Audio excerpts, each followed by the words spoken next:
దేశంలోనే అగ్రగామిగా తీర్చిదిద్దేందుకు దేశానికే తలమానికంగా తెలంగాణ నమూనాను ఉంచేందుకు మా ప్రభుత్వం కట్టుబడి ఉంది.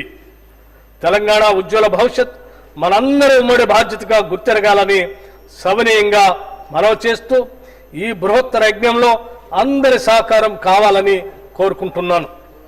విభేదాలను అధిగమించి నిర్మాణాత్మక చర్చల్లో పాల్గొని ప్రజోపయోగమైన ఫలితాలు సాధించేందుకు కలిసికట్టుగా పనిచేయటం మనందరి విధి. రాజకీయాలకు అతీతంగా ఈ సభలోని సభ్యులందరూ బడ్జెట్లో సూచించిన ప్రగతిశీల చర్యలకు సంపూర్ణ మద్దతునివ్వాలని విజ్ఞప్తి చేస్తున్నా. లోతుగా చర్చించి విశ్లేషించి ప్రజా ప్రయోజనాలను దృష్టిలో ఉంచుకొని మనం నిర్ణయాలు తీసుకోవాలి.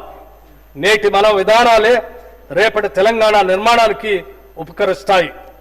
లౌకిక విలువలను స్ఫూర్తిగా నమ్మిన కాంగ్రెస్ ప్రభుత్వం కుల మత భేదం లేకుండా అన్ని సామాజిక వర్గాల అభ్యున్నతికి వనరులు పంపకం జరగాలని, తద్వారా సమాజంలో అసమానతలు లేని వ్యవస్థ స్థాపన లక్ష్యంగా ఈ బడ్జెట్ని రూపొందించాం.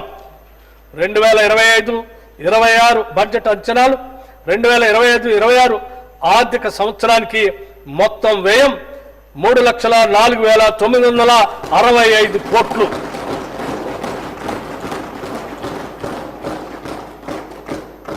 రెవెన్యూ వ్యయం 2,26,982 కోట్లు. మూలధన వ్యయం 36,504 కోట్లుగా ప్రతిపాదిస్తున్నాను.